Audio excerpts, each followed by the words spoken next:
I grew up in Fort Pierce, South Dakota, and my dad, he was in the quarter horse industry, and I'd go to school and everybody asked me what I was gonna grow up, and I said I'm gonna grow up as a jockey. And then when I turned 16, I started riding races and traveling with the horse racing industry. I was always a bigger rider because my body frame is not built to be 118 pounds. And I started taking into doing drugs, drinking alcohol and stuff, and it took a toll on me. And one day I said, God, just show me something, a sign to get help. Sure enough, a couple days later, I go to jail. Got in trouble, got pulled over, go to jail, and I sat in there praying to God, like asking, why me, why me? You know, and I was at rock bottom. I called my parents when I was in jail. They wouldn't even answer my phone call. They answered one time, and they're like, you're in jail, good luck. I made my mind up that, you know, the road that I'm going, it's either I'm gonna be in prison or, you know, and getting buried. And I wanted to be a son to my mom and dad. And I have a kid that's in Alamogordo, New Mexico. I wanted to be a father to him. I went to the Stable Recovery Program in Lexington. I came to that last year, in December 24th of last year. I talked to a guy named Christian Counselor, and he told me, are you ready to change your life? And I said, yes, I am. I'm open-minded and willing to do anything, to go to any length to change my life, because I just want to be on the backside of a racetrack on a horse.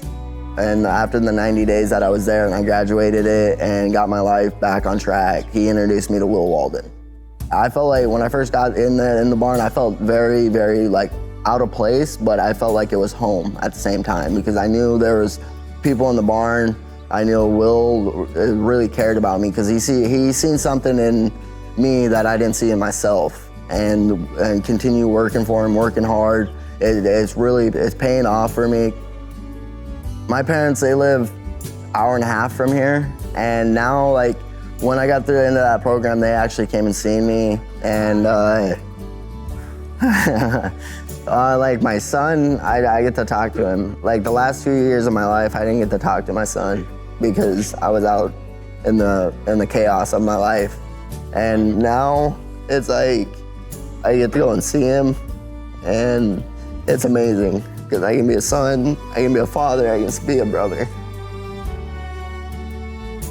Coming from South Dakota to Kentucky, it's a big step of class of horses and people, you know, and that's what I love about where I'm at. Minaret Station came to our barn. He was just, you know, he's always been a character, you know, when he first got there. And I started galloping him and stuff, and man, I mean, he's progressed so much.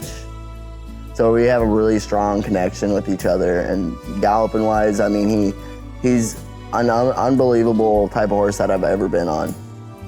Getting on a horse that's going into a big race like that, the Breeders Cup, I mean, it's so exciting. Like there's times I don't think about it, I almost want to cry about it, you know, because it's tears of joy, because it's very exciting for this race team to get to send a horse to a race like that. He's progressing, and hopefully in the Breeders' Cup we can run like a champ, so.